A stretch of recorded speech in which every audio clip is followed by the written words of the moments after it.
Bienvenue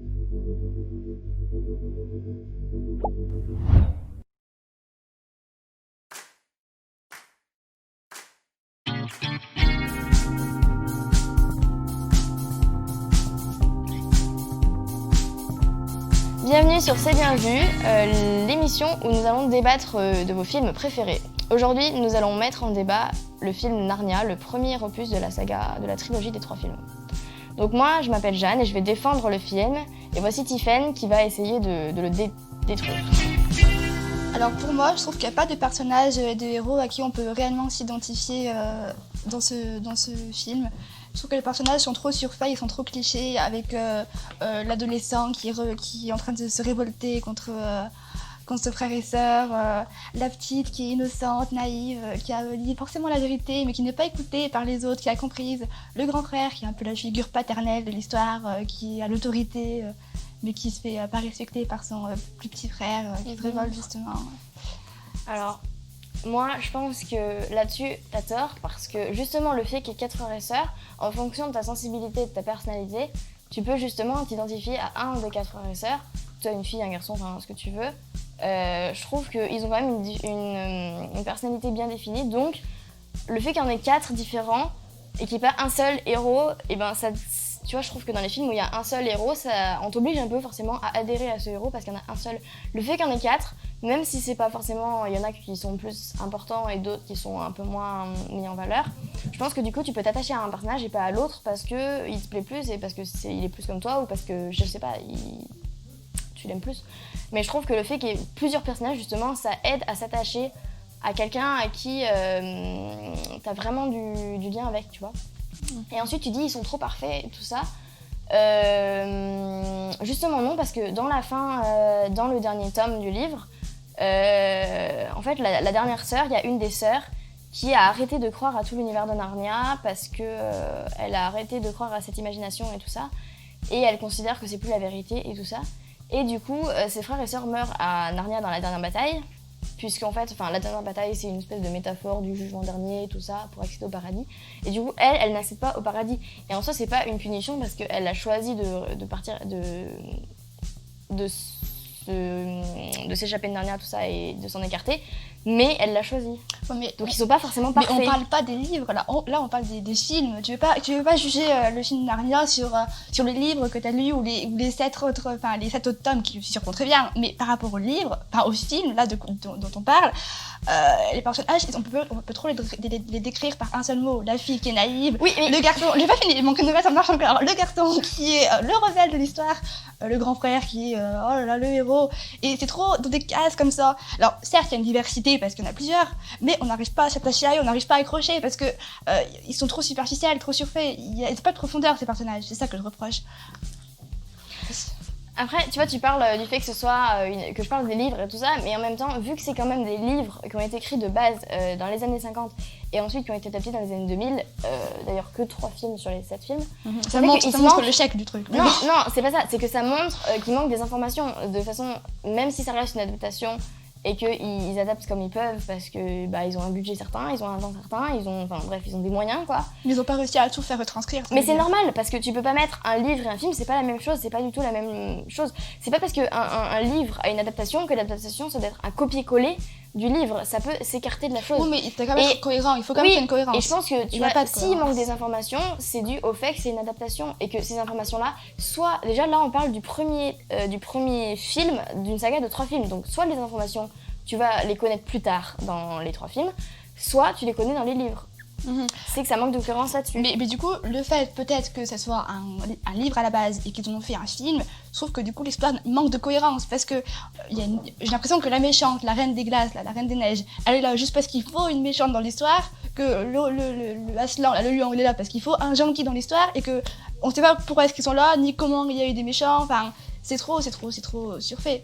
L'histoire, et puis c'est très enfantin, c'est très gentil, il y a une bataille, il n'y a pas une goutte de sang dans la bataille, on voit pas les gens, au bout d'un moment, il faut quand même que ce soit réaliste. Soit on fait un dessin animé Disney, où c'est très cliché de l'enfant et tout ça, et dans ce cas c'est un dessin animé, on assume qu'on fait un truc sans sang et tout ça, soit on fait un film, et dans ce cas il faut quand même qu'il y ait un minimum de réalisme.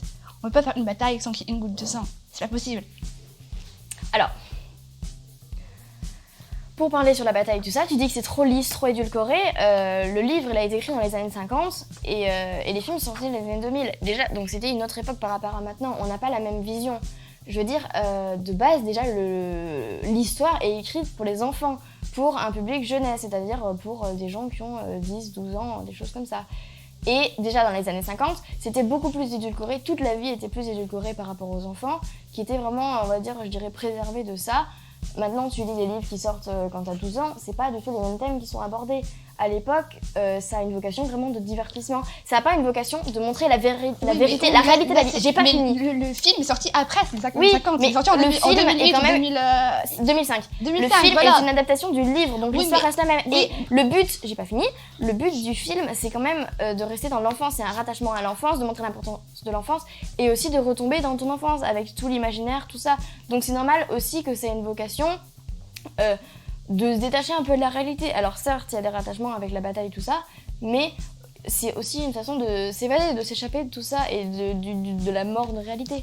Oui, mais même si le livre est dans les années 50, que certes, il y avait peut-être une censure au niveau des livres d'enfants qui devaient pas être trop violents et trop gore, le fait que le film soit sorti en 2005, normalement, il faudrait quand même qu'il y ait un minimum de réalisme dans ce film et que ce soit pas non plus trop parfait. Enfin, il n'y a plus normalement cette censure en 2005. Normalement, on peut voir un film pour enfants sans qu'il y ait une censure à ce niveau-là. Oui, mais il n'y a pas de censure parce que le film est une adaptation du livre. Mais c'est le parti pris de celui qui a fait le film, là, le parti pris filmique. Ils ont voulu faire un film trop gentillé, trop simple, enfin trop simplé. Il y a pas de à la base c'est un film quand même. Il faut quand même qu'il y ait un minimum de réalisme pour qu'on se dise quand même c'est pas crédible si il y a une histoire, une bataille et qu'il n'y a pas une goutte de sang qui est versée. C'est trop Édulcoré. Édulcoré. Mais alors oui, je redis encore le même argument, mais c'est édulcoré parce que c'est adapté de l'histoire qui est édulcorée de base. Et c'est quand même un film destiné à un public jeunesse. Alors certes, tu peux le voir quand t'es adulte. Si t'as aimé l'histoire quand t'étais enfant, tu peux le voir étant adulte parce que ça te rappelle ton enfance ou... Non, mais je pense qu'aucun adulte peut voir ce film en te disant j'ai aimé ce film, c'est un livre pour enfants. C'est personnel. Toi, enfant, là, tu parles de façon subjective. Mais non, les adultes ne peuvent pas. Je pense que c'est un film pour enfants. C'est très dur, adulte, de voir ce film et de se dire j'ai aimé ce film, mais j'ai vraiment accroché à ce film. Parce que c'est un film pour enfants. Et même parce que je trouve que c'est pour ça que c'est raté à ce niveau-là, c'est un échec pour moi ce film. Parce que les Disney, par exemple, quand on prend l'exemple du Roi Lion, même si c'est un film pour enfants, et ben, les adultes peuvent le voir et peuvent accrocher. Alors que Narnia, les adultes ne peuvent pas accrocher à ce film, c'est pas possible. Mais là, tu parles de ton bagage culturel, de ta sensibilité. Moi, je pense que des adultes peuvent voir ce film. Ça, c'est toi qui ne le vois pas comme ça. Mais je suis désolée, moi, il y a des Disney, personnellement, Le Roi Lion, je trouve ça naze. Je suis désolée, mais on s'en fiche du lion. Bah, j'ai même pas vu Le Roi Lion. Enfin, si, je l'ai vu. Tu l'as même pas vu? Je l'ai vu, je l'ai revu. T'as vu le film qui est sorti récemment cet été? Non, parce que j'en ai rien à faire. Je n'ai pas le temps de le voir. Tu peux critiquer un film que t'as même pas vu. Non. Moi, je dis que ton argument là tombe à l'eau. Totalement. Mais le timer quand tu parles. Attends, mais je suis en train de répondre à ton argument, je te coupe. Et autre argument, je disais par exemple, autre scène de l'histoire que je trouve qui est mal faite, quand Aslan, censé être le grand roi et tout ça, meurt. C'est un lynchage total, on lui coupe sa crinière et tout ça. C'est censé être la scène dramatique et tragique où tout le monde pleure. J'ai ressenti à ce moment-là parce qu'on n'est pas assez proche des personnages pour ressentir quoi que ce soit. Les personnages, surtout Aslan là, on débarque, on le voit 30 secondes, on sait même pas qui c'est, ce qu'il fait, enfin on s'en fiche concrètement qu'il soit lynché ou qu'il se fasse couper sa barbe, enfin pas sa barbe, sa crinière, parce qu'on ressent rien pour lui, je veux dire, on s'en fout de ce qui peut lui arriver. À la limite, si ça avait été des enfants qui auraient eu ce lynchage, parce que ça aurait pu faire un peu plus plus impacté. Mais là, le fait que c'est le lion, on s'est pas attaché à lui. Et c'est ça que je reproche, que les personnages sont... Pour finir, moi j'ai presque peu de temps. Là, je pense que ça c'est vraiment lié à ta sensibilité, à comment tu t'es accroché au lion et à comment t'as vu la scène. Pour moi, personnellement, quand le lion il est mort, ça m'a beaucoup touchée. Je veux dire, j'étais sensible à ça. Toi, t'étais pas sensible à ça, mais je pense que ça dépend vraiment de ta sensibilité personnelle. Et j'ai plus de temps. Et toi? Allez, putain, comment on rêve? Donc moi, je finirai, moi aussi, c'est ma fin, mais il me reste quand même assez de temps pour parler. Du coup, je vais répondre en te disant que dans ce film, en fait, il y a juste ce qu'il faut pour faire un bon film. Mais il n'y a ni plus ni moins. Ça veut dire qu'ils n'ont pas cherché à faire plus que ce qu'ils pouvaient faire. Il y a trop les clichés, la route à suivre. Ils n'ont pas sorti des sentiers battus pour essayer de créer de la profondeur au personnage ou de faire une action un peu plus élaborée, recherchée. Certes, ça marche, enfin, ça marche.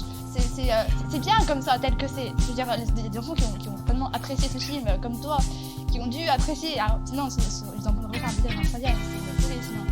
Mais ce que je veux dire, c'est que les adultes s'accrocheront pas parce que l'histoire n'est pas assez. Il n'y a pas vraiment de profondeur ni de fondement dans cette histoire-là. Et c'est la fin. Bon, alors je finirai juste parce que c'est pas la vocation du film. Oui, mais moi je finirai en disant que normalement c'est un film tout public, normalement. Enfin, je veux dire, tout le monde doit voir ça, pas forcément que les enfants. Un film s'adresse à tout le monde, pas forcément que. Mais ça a pas la vocation de gagner les Oscars ou j'en sais rien. C'est un film familial. Bah justement, familial pour les petits et les grands. Les grands ne peuvent. Mais parce que toi t'es trop sérieuse, mais t'es trop guindée, t'aimes pas l'imaginaire. Mais si, j'aime l'imaginaire, j'aime Harry Potter. T'aimes pas Harry Potter, arrête. T'aimes pas Harry Potter. J'aime pas forcément les livres, mais les films sont pas mal. Et dans ce niveau-là, enfin, pas forcément Harry Potter, mais tout ce qui est imaginaire, Peter Pan, j'aime bien Peter Pan. Non mais Peter Pan. Les Disney, j'aime bien les Disney. C'est un peu cette histoire-là de